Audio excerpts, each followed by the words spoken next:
नमस्कार, मी शाहिद खेरटकर सह्याद्री समाचार मध्ये आपल्या सर्वांचं स्वागत करतो। पाहूयात एक विशेष बातमी।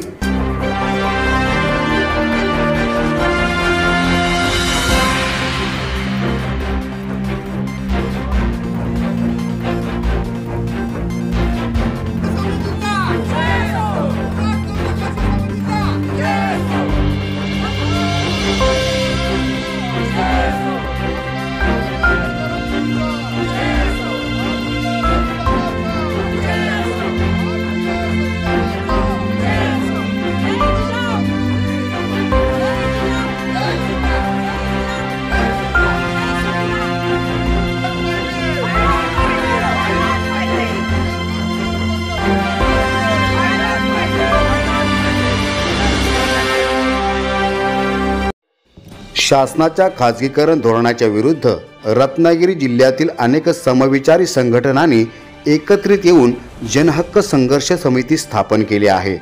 या जनहक्क संघर्ष समितीच्या माध्यमातून शासनाचं धोरण नेमकं कसं जनहिताविरुद्ध आहे या संदर्भात नागरिकांमध्ये जनजागृती केली जात आहे।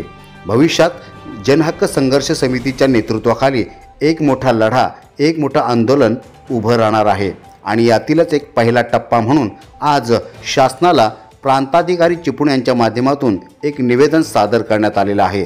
या निवेदनातून शासनानं हे खाजगीकरण धोरण थांबवावं आणि सामान्यांचा विचार करावा अशा पद्धतीचं निवेदन करण्यात आलेलं आहे।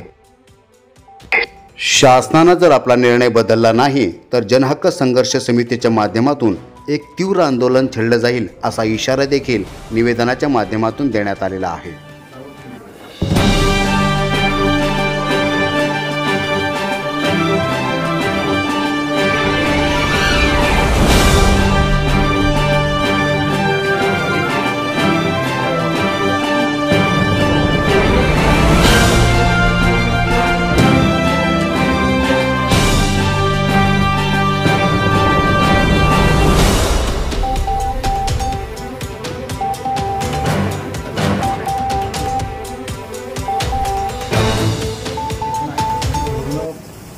कंत्राटीकरणाच्या खाजगीकरणाच्या दिशेने सगळी पावलं उचलली आणि जे शिकून आता तरुण वर्ग जो बाहेर पडतो त्याला कुठेही शासकीय नोकरीमध्ये संधी उपलब्ध होते। शाळांचं खाजगीकरण करण्याचा सपाटा लावलेला आहे, पोलीस खात्यामध्ये देखील सपाटा लावलेला आहे खाजगीकरणाचा। म्हणजे असं कोणतंच क्षेत्र नाही की त्या ठिकाणी खाजगीकरण केलेलं नाही।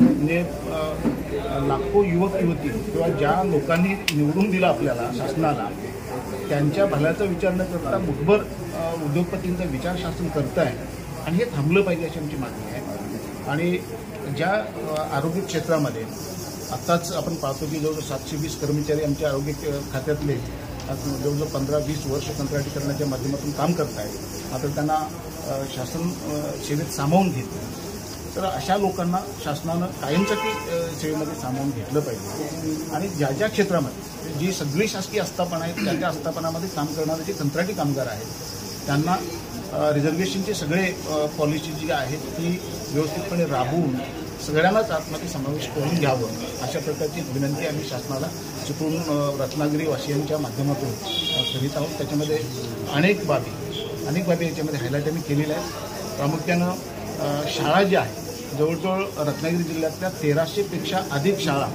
त्या 20% संख्येच्या आतल्या असल्यामुळं त्या बंद होण्याची शक्यता आहे आणि जर तसं बंद झालं तर लाखो विद्यार्थी, आमचे हजारो विद्यार्थी, शेकडो शिक्षक ते या शिक्षणापासून वंचित होतीलच होतील।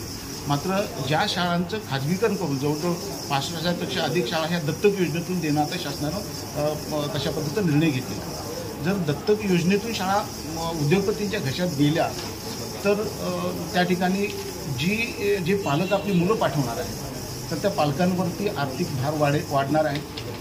मुलांना देखील कोणत्या दर्जाचं शिक्षण मिळेल हेही सांगता येत नाही, कारण त्यानंतर होणारी जी रिक्रुटमेंट असेल ती रिक्रुटमेंट देखील उद्योगपतींच्या माध्यमातून ती होईल किंवा ज्यांना ती घेतली असेल त्याच्या माध्यमातून होईल आणि तो मग सगळेच नॉर्म्स, शासनाचे नॉर्म्स पाळेल याच्या बाबतीत काही तत्व खात्री देता येत नाही। आणि म्हणून हा जो निर्णय घेतलेला आहे की 5,000 शाळा या दत्तक योजनेमध्ये घालाव्यात किंवा नवीन शैक्षणिक धोरण जे आहे की ज्याच्या माध्यमातून अनेक शाळा बंद होणार आहे, शाळा समूहाच्या माध्यमातून अनेक शाळा बंद होतील, तसंच अनेक महाविद्यालय बंद होणार आहे की ज्या महाविद्यालयांची विद्यार्थी संख्या 3000च्या आत आहे अशी महाविद्यालय बंद होणार आहे।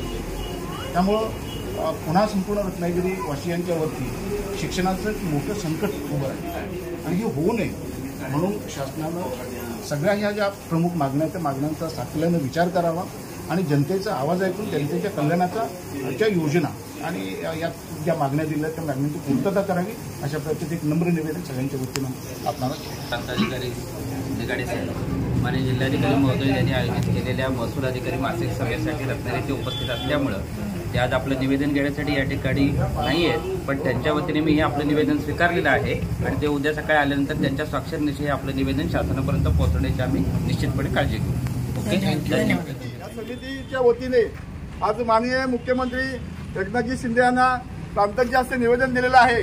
त्याचबरोबर ह्या निवेदन देण्यासाठी जे सर्व संघटनेचे पदाधिकारी आलेत, ज्या संघटनेजवळ 12 संघटनेने आपल्या या पाठिंबा दिला, अजून काही संघटना आपल्या पाठिंबा देणार आहेत आणि हे संघटना आपण आज साध्या स्वरूपाचं निवेदन आपलं आहे.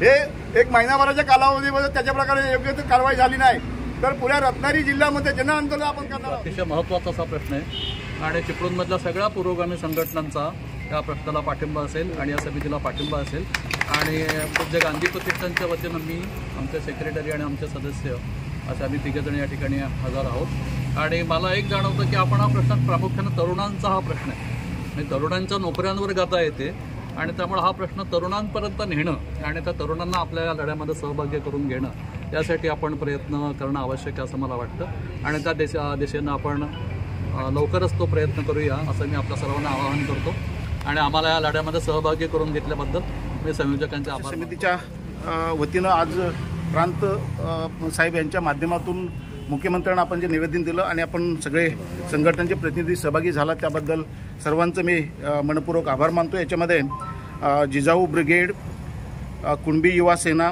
समता सैनिक दल, दिव्यांग समन्वय समिती, कोकण शिरत कमिटी, पूज्य गांधी प्रतिष्ठान, चिपळूण तालुका नाभिक समाज उन्नती संघ, यशसिद्धी माजी सैनिक संघ, चिपळूण तालुका बौद्धजन हित संरक्षण समिती,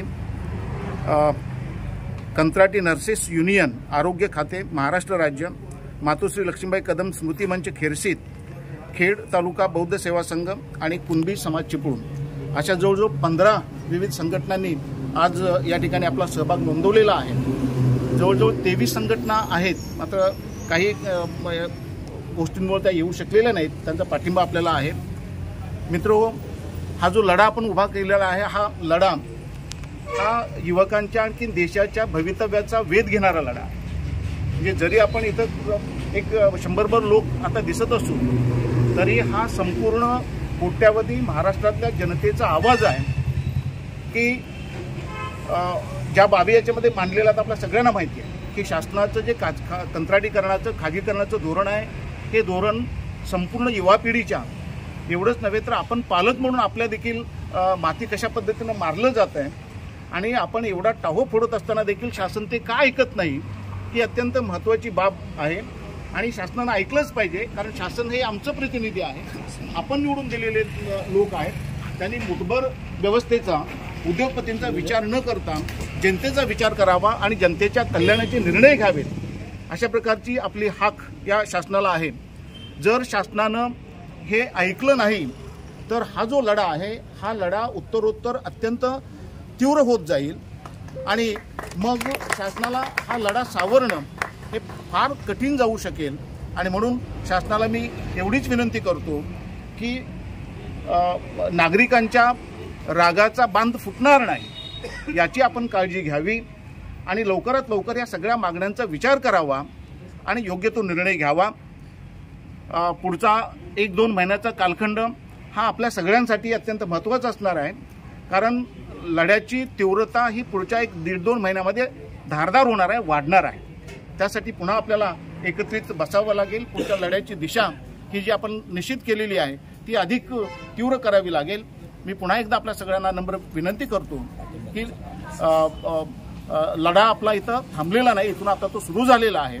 आणि आज अत्यंत एक महत्त्वाची बाब अशी घडली की जवळजवळ रत्नागिरी जिल्ह्यातल्या 720 आरोग्य कंत्राटी कर्मचारी हे गेले अनेक दिवस बेमुदत संपावरती रत्नागिरीमध्ये बसलेले होते आणि कालच त्यांच्या लढ्याला यश आलेलं आहे.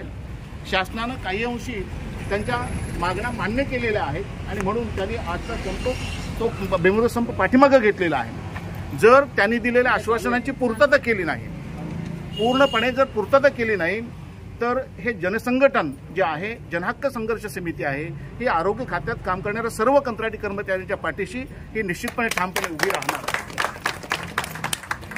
मी पुन्हा एकदा आपल्या सर्वांचं मनपूर्वक आभार व्यक्त करतो. आपण आलात त्याबद्दल आणि या ठिकाणी थांबतो. जनहक्क समितीतर्फे आज जो काय आपण निवेदन दिलेलं शासनाला, जे शिक्षणाचं खाजगीकरण होतंय, कंत्राटी कर्मचाऱ्यांबद्दल आउटसोर्सिंगचे जे प्रमाण वाढवलं जाणार आहे शासकीय कर्मचाऱ्यांमध्ये, हा एक युवांच्या हक्कांवरती मोठा घाला आहे. जनहक्क समिती याला आवाज देते, हे अतिशय स्तुत्य आहे. आज आज तालुक्यातली किंवा फक्त जिल्ह्याची जर आपण गोष्ट बघितली तर जिल्ह्यातले जवळजवळ 720 कर्मचारी हे संपावरती आहेत. आरोग्य यंत्रणा अतिशय व्हेंटिलेटरवरती आहे असं म्हणायला गेलो तरी चालेल. तरी देखील आज 26 दिवसानंतर या आंदोलनाची काही प्रमाणात दखल घेतली जात नाही. इतिवृत्तासाठी संबंधित पत्र काढली जात आहेत. सोबतच जिल्ह्यातील जे काही स्थानिक आहेत त्यातील डेटा ऑपरेटरांचा संपही चालू होतोय किंवा कर्मचारी जे आहेत ग्रामपंचायतमध्ये प्रायव्हेट आउटसोर्सिंगच्या माध्यमातून काम करणार आहेत, त्यांचा देखील आंदोलन सुरू होत आहे आणि त्यांचं देखील बेमुदत आंदोलन सुरू आहे. हे सगळी तरुण मुलं आहेत. आज जर तुम्ही बघितलात तर आउटसोर्सिंगमधले जे महावितरणमध्ये कर्मचारी, जे 1200 कर्मचारी आहेत, ते सगळेच्या सगळे स्थानिक मुलं, ही 1200 कर्मचारी हे स्थानिक मुलं आहेत. ग्रामपंचायतीत काम करणारी जी व्यवस्थेतली जी मुलं आहेत तीही स्थानिकच आहेत. आरोग्य विभागातली जी लोक आहेत ती पण स्थानिकच आहेत. एकंदर कंत्राटीकरणाचा जो सगळ्यात मोठा परिणाम होतोय खाजगीकरणाचा, हा हक्कांवरती होतोय, संविधानिक अधिकारांवरती होतोय. कंत्राटी पद्धतीने आउटसोर्सिंगचे जे कंत्राटदार आहेत त्यांची पोट भरण्याची कामं होतात. सोबतच हे एक प्रकारचं वेगळ्या प्रकारचं शोषण आहे. 10 वर्ष काम करून सुद्धा यांच्या पगारात कुठल्याही प्रकारची वाढ होत नाही, त्यांना कोणतेही अधिकार भेटत नाहीत. कामगारांचे कायदे आहेत हे अतिशय पायदळी तुडवले जातात. त्यामुळे जनहक्क समितीच्या माध्यमातून हा जो काही आवाज उठवला जातोय, माझ्या मते हा तालुक्यात जिल्ह्यातील अनेक स्थानिक मुलं आहेत माझ्या वयाची, त्यांचा तुम्ही आवाज बनवू शकताय किंवा बनताय, हे खूप आपण बनतोय, हे खूप अभिनंदनास्पद आहे. आणि आपण हा लढा अशाच प्रकारे चालू ठेवूया. जिथे जिथे जावं लागेल, ज्या ज्या लोकांशी जोडलं जाता येईल. आज बेटावरती वेगवेगळी आंदोलनं चालू आहेत. आपण ही एकत्र करून जिल्ह्याचा एक मोठा आवाज करूया. जय भारत, जय संविधान.